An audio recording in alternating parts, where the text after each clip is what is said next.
measures of relative position for ungrouped data.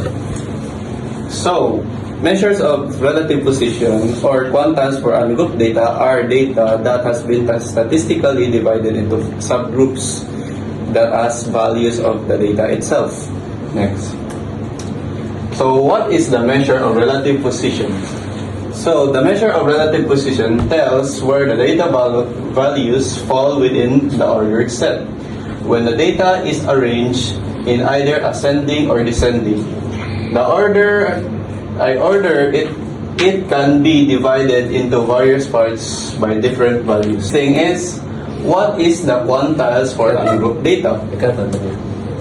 Quantiles for ungrouped data. Quantiles, also known as percentiles or fractiles, are statistically measures that divide the data set into equal size groups.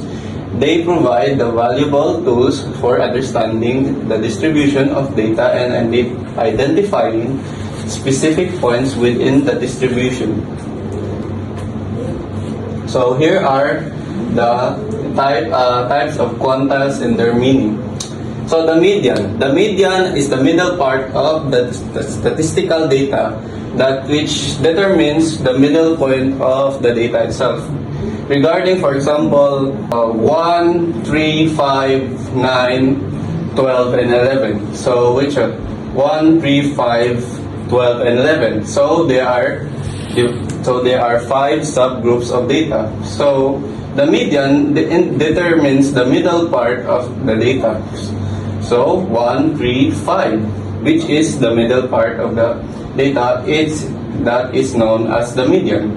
The quartiles, again, are the subgroups the subgroup of data that has been divided into 25% of the data itself. Formulation of this data sample would be Q1 equals Q close parenthesis 1 n plus 1 divided by 4. Now the decils are the subdivided data that are divided into 10% of the group. So formulation of this data are D equals D close parenthesis n plus 1 open parenthesis n plus 1 close parenthesis divided by 10. And the percentiles are the subdivision that divides the total data of 90%. So the formulation of this data again is P equals P close open parenthesis n plus 1 close parenthesis divided by 100. So here are the 5 word problems with solutions. So number 1, the problem here is to find the median of the following data set. So these are all mixed data that are not yet arranged. So the first thing we need to do is arrange the data in ascending order. So 5, 8, 11, 2, 15 is now 2, 5, 8, 11, 14. And the middle part of the median, which is the five samples of data, is 8. So number 2, determine the quartile of the data set. So the quartiles now here are going to be arranged in the data set in orderly. So the here are the data samples that been gathered: 14, 16, 12, 20, and 18. Then now we are going to arrange the data set in order: 10, 12, 14, 16, 18, 20. Now the formula of this is Q1 open parenthesis n plus 1 close parenthesis divided by 4. So now we see here now that the n is the equivalent number of the total data range. So n is equals to 6 because we counted 1, 2, 3, 4, 5, and 6. So 6 plus 1 is equivalent to 7. Bring it down, and 7 times 1 is equivalent to 7 again. Divided by 4 is equivalent to 1.74. Now, in order for this to be equivalent, because this here is not the median here is going to be 2, which is divided into here, separated here from here. So it's between 2. Now, this cannot be called the Q1 first because we only determine the value of the term, the value of the data. So the Q now will be equivalent to 12. Why is 12? Because the sub data has been raised to the has been round off to be equivalent to the set of ordered numbers. So 1, 2. This is now our Q1. Next. Find the decile data set.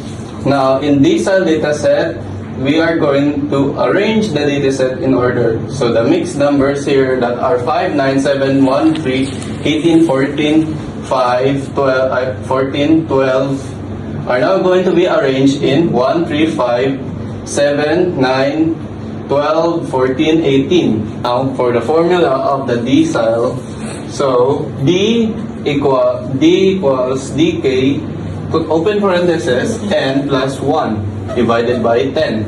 Now, our sample given here is D equals 4. So, we're going to put the given sample is D4 equals 4, open parenthesis, 8 plus 1 divided by 10. Now, and we add the 8 plus 1 first, and it will be equivalent to 9.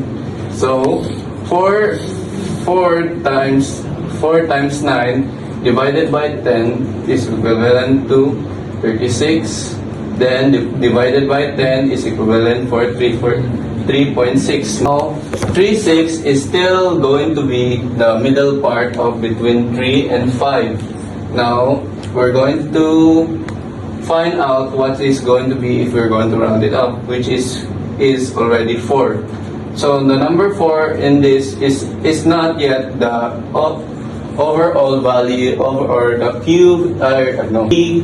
the dk of the d of the decile of the value of the value.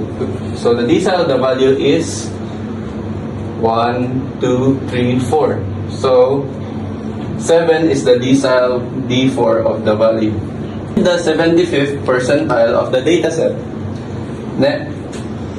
So we have still here the mixed numbers of 7, 12, 18, 3, 9, 15, 21. Now it's going to be 3, 7, 9, 12, 15, 18, 21. Now the formula of the finding the percentile is P is equivalent to P divided open parenthesis n plus 1 close parenthesis divided by 100. Now we're going to find a solution which is P75 is equivalent to P75 open parenthesis plus open parenthesis 7 plus 1 close parenthesis divided by 100. So P75 is equivalent to 75 times 8 divided by 100. So the total of the P75 is 600. 600 divided by 100 is equivalent to 6. So we're in here. There are no more the medians to be analyzed or to be round off. So the 6 value of this is going to be counted directly in here. So by counting it, we're going to count 1, 2, 3, 4, 5, 6. Determine the 90th percentile of the data set. So 25, 30, 35, 40, 45, 50, 55, 60, and 65 to 70. Now we're going to find the the given solution. The given form is P is equivalent to 75 and the number of data is 11.